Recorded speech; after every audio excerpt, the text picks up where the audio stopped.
Les non-dits en direct. Ici, on dit ce que d'autres préfèrent taire. Sans hystérie, sans fioriture. On décortique les déclarations clés, les faits et leurs conséquences, clairement, point par point, pour comprendre ce qui se passe et où ça mène. Si ce format vous plaît, abonnez-vous dès maintenant, mettez un like et laissez votre avis en commentaire. Votre opinion compte. Scott Ritter, bienvenue ici, mon cher ami. Comme toujours, un plaisir, peu importe de quoi nous parlons. Et comme toujours, merci de m'avoir adapté à mon emploi. Comment se déroule cette guerre pour les États-Unis? C'est une défaite stratégique majeure et embarrassante. Vous savez, nous n'avons pas atteint notre objectif de changement de régime et nous ne l'atteindrons pas non plus. Nous avons rendu le régime encore plus résilient. Le président ne semble pas comprendre cela. Ses propos sur l'assassinat du nouveau leader suprême révèlent son arrogance et son manque de jugement. Mais la République islamique est une république constitutionnelle, ce qui signifie qu'ils ont des systèmes en place. Ils ont, vous savez, des contrôles et des équilibres, une résilience, et vous savez, tuer une personne ne résout rien. Et parce que nous ne pouvons pas changer ce régime, nous avons perdu la guerre. Cette guerre était un changement de régime et maintenant nous allons tout perdre. La conclusion est que les Iraniens n'ont pas manqué de missiles. Ils se préparent à passer à la prochaine phase des opérations préplanifiées de leur part. Pete Hegseth, l'horrible secrétaire à la guerre qui a amené cette guerre au peuple américain et à ce président, a changé son plan de guerre au moins 5 fois au cours des 10 derniers jours. Ça va changer à nouveau. C'est une défaite stratégique. Nous avons trahi nos partenaires stratégiques dans les États arabes, du Golfe et Israël. Nous ne pouvons garantir de succès, ni protéger nos alliés d'une défaite. Nous avons exposé nos faiblesses. Croyez-vous vraiment que la Chine perd le sommeil à cause des systèmes de défense antimissiles américains? Pensez-vous que la Russie s'inquiète du Dôme d'or? Donc, vous savez, ceci, c'est une embarras. Mais peut-être l'aspect le plus humiliant de cela est le fait que le peuple américain ne s'est pas réveillé au fait que nous sommes maintenant entrés dans les mêmes pages de l'histoire avec certains des pires régimes de l'histoire. Nous sommes un État criminel de guerre. Nous avons mené une guerre d'agression illégale. Nous avons réalisé la perfidie. Nous avons assassiné des dirigeants et des écoliers. Et tout cela était basé sur l'horrible conseil donné à ce président par Pete Hegseth, un homme qui a supprimé les règles qui empêchaient l'Amérique de glisser sur la voie des crimes de guerre sans contrainte et a créé la situation où nous avons massacré 170 écoliers parce que nous avons oublié qu'il y avait cette chose appelée la loi de la guerre. Voici ce que le président Trump, si vous n'avez pas encore vu cela, cela va vous étonner. Voici ce que le président Trump a dit au sujet du massacre de ces 170 petites filles.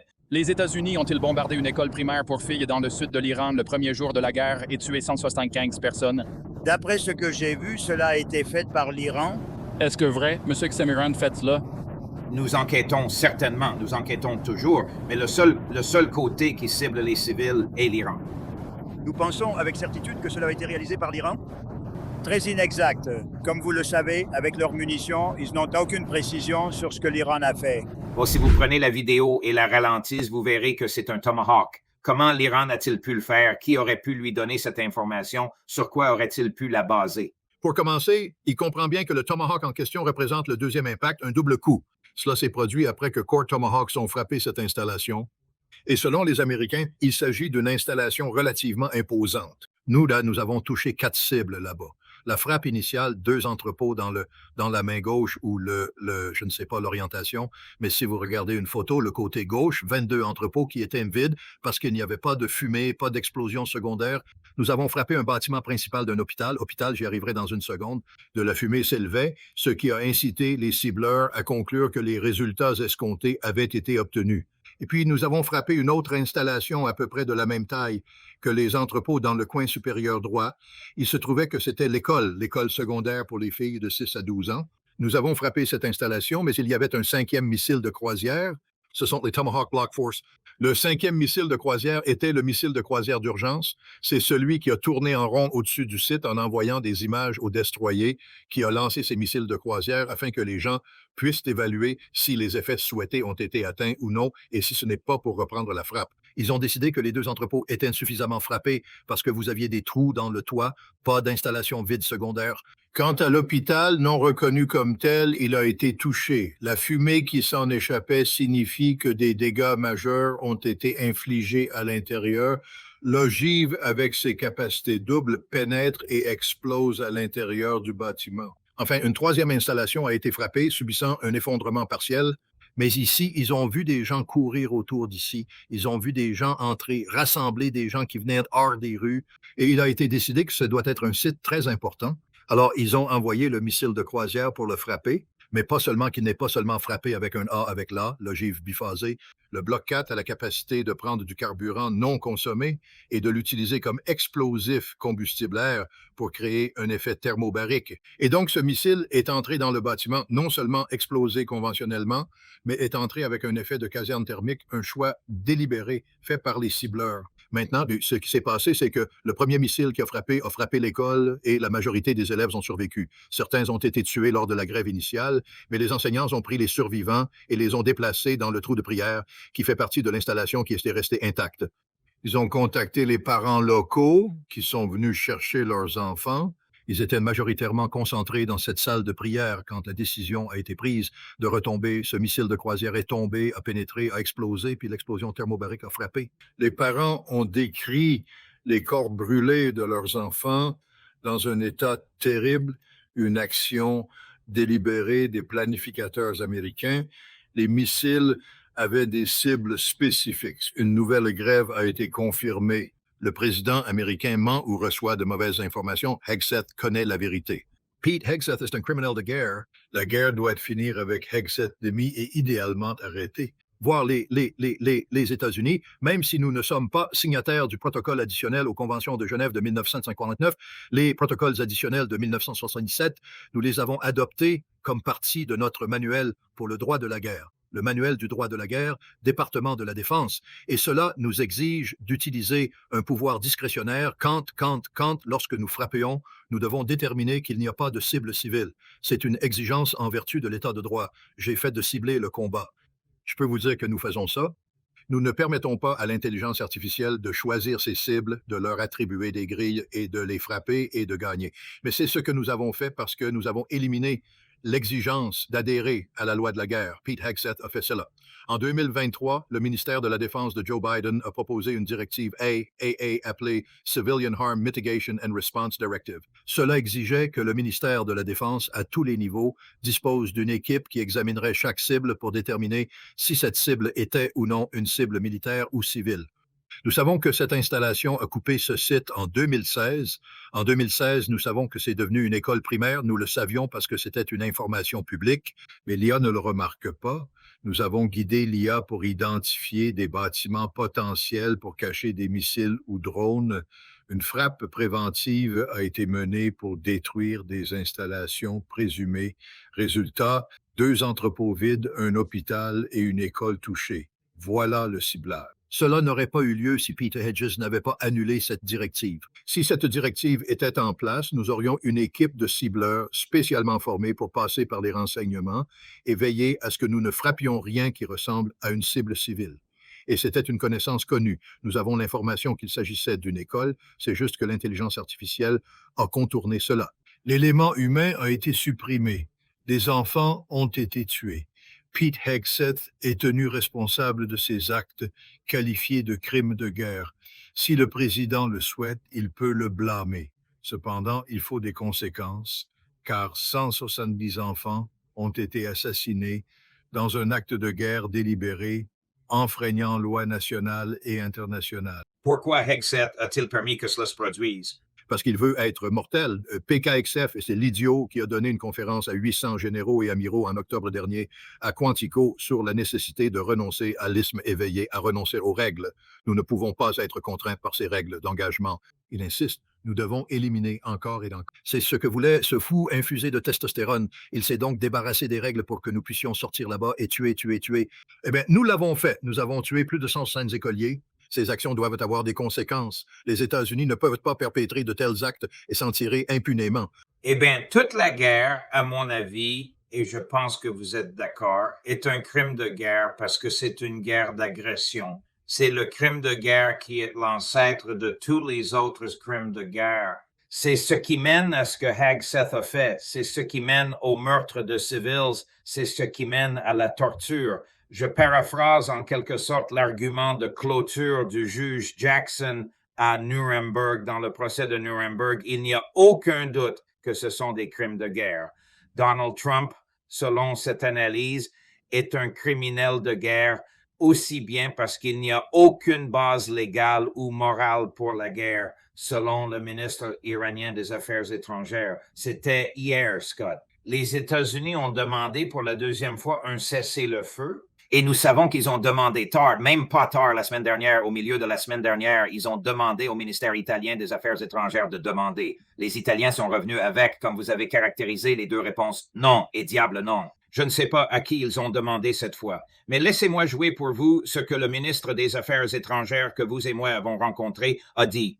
Chris Coupe, le numéro. 13, de toute évidence, cette fois-ci est différente de la précédente, la dernière fois que nous avons accepté le cessez-le-feu. Mais vous savez, cette fois, c'est tout à fait différent et la raison est évidente. Vous savez, la dernière fois qu'ils nous ont attaqués, ils ont fait une agression contre nous, ils ont tué notre peuple, ils ont détruit nos lieux et ont ensuite demandé un cessez-le-feu. Et nous avons accepté de bonne foi parce que nous n'exercions que l'acte de légitime défense. Et quand l'agression s'est arrêtée, nous avons arrêté aussi. Mais Vous savez, cela n'a pas apporté la paix. Et maintenant, cette année, ils ont de nouveau commencé à nous attaquer. Et encore une fois, vous savez, ils tuent notre peuple. Ils tuent, vous savez, des étudiantes. Vous savez, ils attaquent des hôpitaux. Vous savez, des dessalements d'eau douce. Vous savez, des raffineries. Vous savez, partout des gens ont été tués, des endroits ont été détruits. Et maintenant, ils veulent demander à nouveau un cessez-le-feu. Eh bien, ça ne marche pas comme ça. Il devrait donc y avoir une fin définitive de la guerre. À moins que nous atteignions une solution claire, il demeure impératif pour nous de continuer à consacrer tous nos efforts dans ce combat pour protéger et garantir la sécurité et le bien-être inestimable de notre peuple. Maintenant, ils veulent demander à nouveau un cessez-le-feu. Pourquoi le peuple de Trump aurait-il indirectement demandé 2 cessez-le-feu en ces 10 jours? parce que nous avons perdu la guerre et ils le savent. Cette guerre ne peut pas être gagnée. Ils ont cherché au cessez-le-feu dès le début pour empêcher ce qui se passe maintenant, qui est, vous savez, une crise mondiale de la sécurité énergétique et, vous savez, la déstabilisation de l'économie mondiale en raison des prix élevés de l'énergie. Maintenant que cela s'est produit, ils doivent inverser cela. Ils doivent mettre fin à cela. Ils demandent donc un cessez-le-feu. Les Iraniens ont raison à 100% parce qu'un cessez-le-feu aujourd'hui ne fait que réinitialiser la carte. L'Iran a tellement souffert, tellement sacrifié pour atteindre la position qu'il occupe aujourd'hui, où il a une supériorité stratégique sur les États-Unis et Israël dans ce conflit. Israël est sans défense. L'Iran se prépare à augmenter la chaleur. Les États du Golfe arabe se retrouvent sans protection directe des États-Unis. Ces derniers sont incapables d'entraver l'Iran. Ce qui pourrait survenir est qu'en ripostant, par exemple, si Israël persiste à frapper ses infrastructures énergétiques, l'Iran pourrait anéantir toute la capacité énergétique du Moyen-Orient. Et c'est le match du jeu. Cela ne peut pas être remplacé. Vous savez, le peuple qui gagnera à long terme sera la Russie, qui est assise sur le siège de l'oiseau-chat en ce moment. La Chine, car la Chine aura une relation stratégique avec la Russie et la Russie leur fournira l'énergie. L'Inde va être un perdant désastreux. C'est un perdant désastreux. Il suffit de regarder les files d'Indiens qui essaient de remplir leurs canistres d'essence. L'Inde a pris une décision malheureuse en choisissant Israël plutôt que l'Iran, un partenaire au sein des BRICS. Ce choix entraînera un coup terrible. L'Europe risque de s'effondrer et les États-Unis subiront également des répercussions puisque malgré leur indépendance énergétique supposée, la réalité est différente. Notre marché pétrolier fait partie intégrante du marché mondial avec le pétrodollar au cœur du système global. Nous avons des liens indissolubles avec le monde. Lorsque les prix mondiaux augmentent, ils augmentent aussi ici, sauf si des mesures compensatoires du président sont prises, nécessitant une réserve stratégique de pétrole bien remplie que nous n'avons pas en raison d'un manquement présidentiel. Donc, vous allez voir de plus en plus de mesures du président pour mettre fin à ce conflit. Il pourrait essayer de déclarer la victoire sur la route. Qu'est-ce que je suppose ce qu'il va essayer de faire? Si je suis un devineur, va-t-il essayer de tuer le nouveau leader suprême? Et une fois qu'il assassinera ce leader suprême, il proclamera la victoire et s'éloignera, ne comprenant pas que les Iraniens ne le laisseront jamais partir. La 5e flotte a-t-elle un port sûr à Bahreïn pour retourner? Non, ils n'ont rien là-dedans et nous n'avons rien. Je veux dire, nous avons des bases où nous pourrions, théoriquement, mettre des troupes. Il y a, vous savez, nous avons peut-être des casernes intactes. Mais la fonctionnalité de ces bases n'est plus pertinente.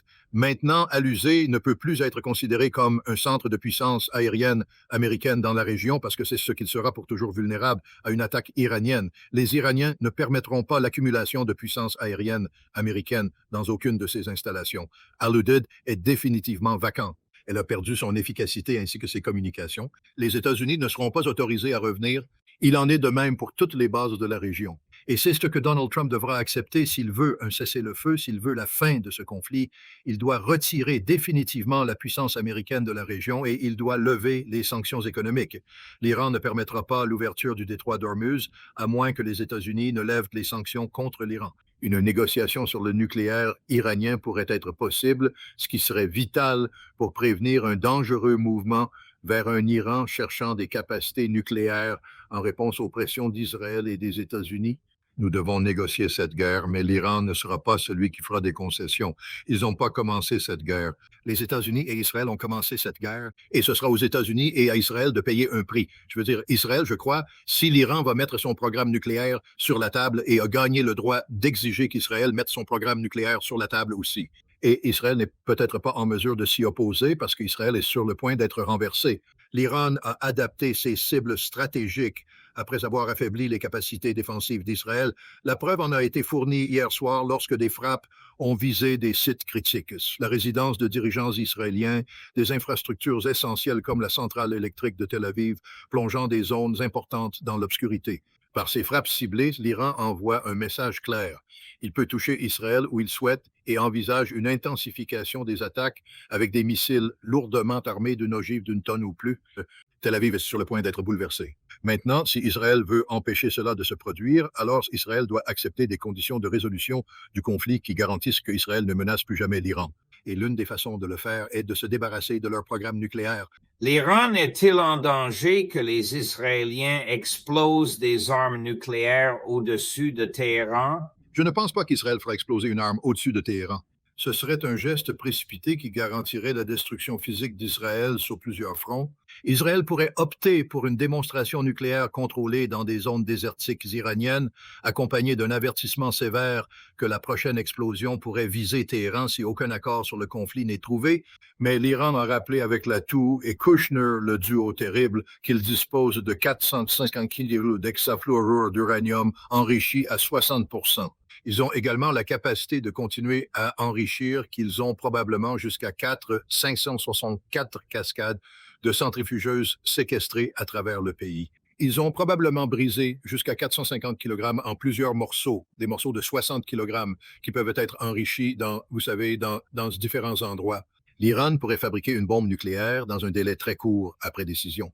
Khamenei et sa fatwa restent des obstacles. Nous l'avons assassiné. Maintenant, il a été remplacé par son fils, qui est plus conservateur, et doit maintenant faire face aux conséquences de l'assassinat de son père, de sa fille, de sa femme, de sa famille. Et tu penses qu'il va s'asseoir là et dire « Hey, faisons la paix ». Non, il pourrait continuer l'héritage de son père en interdisant la fabrication d'une arme nucléaire, mais il est sous une pression énorme pour s'assurer que l'Iran conserve la capacité de contrer toute menace nucléaire israélienne ou américaine. L'Iran sera en mesure de produire des armes nucléaires livrables dans 1 semaine et demie après la prise de la décision. Si Israël frappe l'Iran avec une arme nucléaire, l'Iran répondra sûrement avec plusieurs armes nucléaires, conduisant à une destruction probable d'Israël de manière irréversible. L'Iran peut en subir d'énormes conséquences, mais Israël doit comprendre que le jour de la domination israélienne incontestée, est terminé. Le programme de missiles balistiques de l'Iran est vu comme suffisant pour se défendre sans nécessité d'arsenal nucléaire, selon des affirmations iraniennes. Eh bien, cela a été prouvé. Les États-Unis et Israël ont-ils manqué de missiles défensifs Interceptor / ou sont-ils dangereusement bas? Les PAC-3 missiles Patriot hautement performants sont en pénurie actuelle. En fait, comme hier soir, je crois que tout ce qu'ils ont tiré, c'était des PAC-2, c'est pourquoi ils n'ont rien frappé. Parce que nous n'avons plus rien. Il peut exister un petit stock de PAC-3. Nous pourrions envisager des packs de renfort temporaires, mais il n'y a pratiquement plus de radars disponibles. Au-delà de la Bakour, un radar de l'OTAN et le radar turc, tous les systèmes radars de la FAD s'avèrent inutilisables suite aux frappes iraniennes qui ont touché ceux au Moyen-Orient, en Jordanie et potentiellement en Israël. Nos navires au large des côtes israéliennes possèdent des SM-3, SM-3 Block II et des SM-6, des missiles intercepteurs d'usage variés, mais leur disponibilité est limitée. Avec ces ressources presque épuisées et aucun remplacement imminent, la situation devient critique. En effet, Israël est nu, ils n'ont pas de défense. Cela a été prouvé hier soir. Les Iraniens peuvent frapper n'importe où, quand ils veulent, et maintenant ils se préparent à le monter. Les prochaines frappes que vous verrez seront probablement avec des ogives d'1 à 2 tonnes, et c'est un changement de jeu. Ce sont des ogives qui vont abattre l'horizon de Tel Aviv. Nous allons littéralement voir Tel Aviv être réduit à Gaza comme des décombres si Israël veut poursuivre cette guerre. Aucune réelle prise de conscience en Occident sur l'ampleur des dégâts infligés par l'Iran en Israël n'a émergé. C'est grâce à vos paroles que j'apprends pour la première fois que la résidence de Netanyahou, celle de Ben Gabir et même les infrastructures électriques israéliennes ont été ciblées et touchées. Je comprends que les Israéliens imposent de la censure pour que le monde ne sache pas à quel point ils sont nus. Absolument. Cela est une déclaration parfaitement vraie, mais ils ne peuvent pas. Je veux dire, ils ne permettent pas la chose visuelle. Mais vous savez, nous avons une vidéo d'Israël frappée dans les lumières qui s'éteignent à Tel Aviv. Nous avons de nombreuses personnes qui postent sur, de Tel Aviv disant que nous n'avons pas d'électricité. Après confirmation, Israël a reconnu que le frère de Netanyahou a péri lors de l'attaque sur sa résidence. Il existe une vidéo montrant les flammes embrasant cette demeure. Et Ben Gabir a été gravement blessé. Les gens pensent qu'il pourrait être mort ou qu'il ne survivra pas à cela. Israël a essayé de dissimuler cela. J'ai dit qu'il avait eu un accident de voiture, mais sa maison est en feu. Donc, vous savez, ce n'est pas une spéculation, c'est un fait connu. Et les Israéliens, vous ne pouvez pas le couvrir. Je veux dire, c'est un petit endroit quand la maison du premier ministre est frappée, est en feu, qui se retrouve sur Internet, et il s'est retrouvé sur les nouvelles du soir à Tel Aviv, et il s'est retrouvé sur Internet ici. Comment tout cela ressemble-t-il de Moscou? Encore une fois, comme vous le savez, les Russes veulent la stabilité. Les Russes ne prospèrent pas dans l'instabilité. Selon de nombreux témoignages, ambassadeur après ambassadeur, la Russie cherche avant tout la stabilité et une vision prévisible des choses. Que la seule façon de faire une politique étrangère viable est d'avoir la prévisibilité, de pouvoir dire que voilà à quoi ressemble l'avenir, que voilà comment nous planifions en conséquence. Vous savez, cela ne veut pas dire que vous obtenez ce que vous voulez. Savoir que vous n'allez pas obtenir ce que vous voulez vous permet de vous préparer à cela. Dans cette conjoncture actuelle, Vladimir Poutine a émis un communiqué confirmant une situation sans précédent en affirmant qu'il est crucial d'exploiter cet instant de manière optimale. Cela signifie qu'il est temps pour les compagnies pétrolières russes de démontrer au monde qu'elles sont l'incarnation de la stabilité. Ces compagnies ne doivent pas devenir comme d'autres pétrolières sous sanctions multiples. La Russie, seule source d'énergie stable, en sera le rappel permanent annulant l'ère des sanctions sur Lukoil et Rosneft. Le monde ne tolérera plus ces absurdités dépendant de leur énergie fournie. Il a également demandé aux compagnies d'énergie de profiter de cela. Sur le court terme, tirez profit, remboursez chaque dette, stabilisez vos finances et revenez vite à une situation équilibrée. Et la même chose sera vraie pour l'économie russe. L'idée que, vous savez, la Russie va pouvoir générer beaucoup d'argent. Ils seront en mesure d'équilibrer leur budget, ce qu'ils ont du mal à faire. Mais c'est à court terme. À long terme, la Russie doit viser la stabilité, non pas profiter d'une hausse économique passagère via ses relations avec l'Iran, mais concrétiser un équilibre durable grâce au corridor économique nord-sud reliant Saint-Pétersbourg à Chabahar et Bandar Abbas pour une prospérité renforcée. C'est ce que veulent les Russes. Les Russes veulent que la Chine dispose de la nouvelle connexion de la route de la soie de l'ouest de la Chine à Téhéran par train. C'est ce que la Russie cherche. La Russie cherche l'Iran à devenir membre de l'Union économique asiatique euro. Il recherche des opportunités d'investissement de stabilité à long terme. Comment cela est-il vu depuis Pékin? Rappelez-vous les Russes, celui qui a établi la norme ici, comment mettent-ils fin à la guerre avec l'Ukraine? Ils ont remporté une fin, mais seulement si vous abordez les causes profondes du conflit. La Russie ne permettra pas la fin du conflit. Cela ne permet qu'à l'Ukraine et à l'OTAN de réinitialiser et de le faire à nouveau. 5 ans. La Russie ne cherche pas à mettre fin au conflit en ce moment avec l'Iran. Israël va réinitialiser et le faire à nouveau dans 5 ans. Ce conflit s'achèvera lorsque les États-Unis choisiront de quitter le Moyen-Orient et lorsqu'Israël acceptera de réviser de manière significative ses ambitions nucléaires et stratégiques. Et comment Pékin le voit-il? De la même manière que les Chinois en ce moment. Tout d'abord, les Chinois ont reçu un très grand cadeau parce qu'ils sont, vous savez, quand vous parlez d'un conflit potentiel avec Taïwan, vous savez, vous devez juste faire caca une brique en ce moment, excusez mon langage, mais vous savez, les États-Unis ici, prenez le Patriot 33, vous êtes en sécurité. Voici une tendance émergente. Les Taïwanais avancent. Toutefois, nous ne pouvons pas garantir leur sécurité. Nous préférons éviter cela car nous examinons l'utilisation excessive de missiles et nous ne voulons pas risquer de tout épuiser en un seul jour si les Chinois nous attaquent. Les Chinois vont, peut-être que nous avons bien calculé. Nous venons de tirer une énorme salve de missiles sur Taïwan. Il manque d'intercepteurs, puis nous les séparons. Nous gagnons cette guerre du jour au lendemain. Il n'y a rien que les États-Unis puissent faire. La Chine a donc reçu un grand cadeau en ce moment. La stratégie de sécurité nationale américaine publiée en novembre dernier soulignait qu'un avantage militaire conventionnel est essentiel dans notre politique envers la Chine, indiquant notre posture ferme qui a contraint les Chinois à réagir prudemment. C'est fini.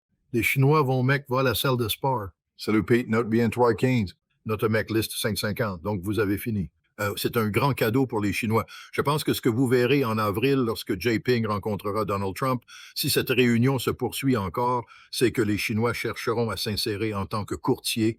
Ils confronteront Donald Trump à la réalité de ce qu'il a fait et aux conséquences de ce qu'il a fait, et ils lui offriront une rampe de départ. Cependant, Trump devra faire des concessions comme lever les sanctions sur l'Iran et demander à Israël de changer certains comportements conflictuels pour inclure l'idée de discussion sur les programmes nucléaires respectifs d'Israël et d'Iran. Les Chinois vont, vous savez, intermédier cela, mais je pense que le rôle de la Chine en ce moment est de se positionner comme, vous savez, la personne qui apporte la paix au Moyen-Orient. Ils l'ont fait une fois avant de se rapprocher de l'Arabie saoudite et de l'Iran. Je suis convaincu que la Chine réitérera ses prouesses. Dominant en économie, elle dépend aujourd'hui des ressources énergétiques essentielles du Moyen-Orient, ce qui motive son implication potentielle dans ce conflit. Scott Ritter, merci beaucoup. Quelle analyse brillante et douée de tout cela. Comme j'aimerais que ces personnages qui chuchotent à l'oreille de Trump puissent vous entendre, eh bien, nous connaissons quelqu'un de l'aile ouest qui me regarde. Si vous regardez maintenant, envoyez ce clip au président. Merci, Scotty. Tout le mieux. Merci beaucoup. Certainement.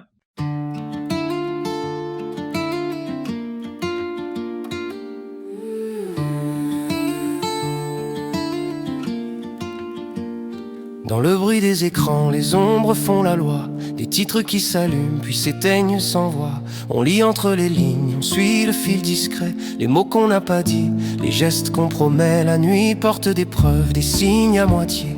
Un chiffre, une image, un regard détourné. Si tout semble clair, c'est peut-être un décor. Nous on cherche la faille et la vérité dehors.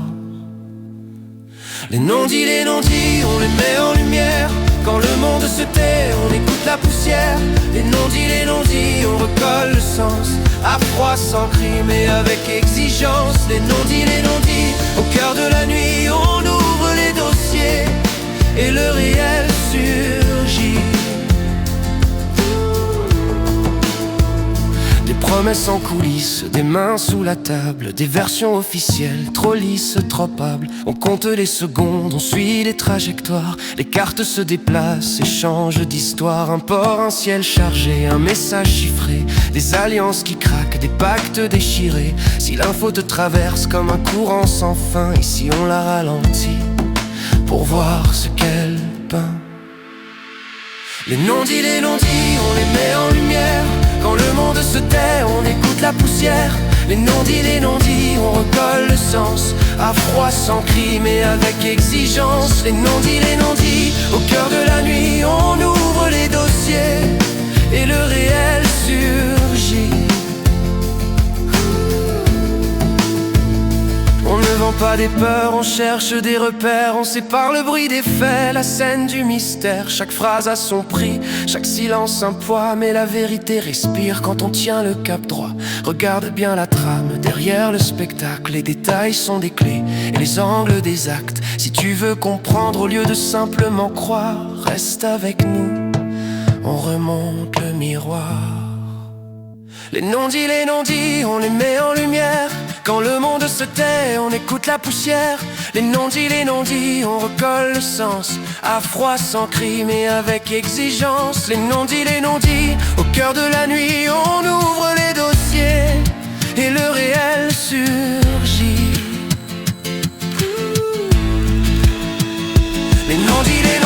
on les met en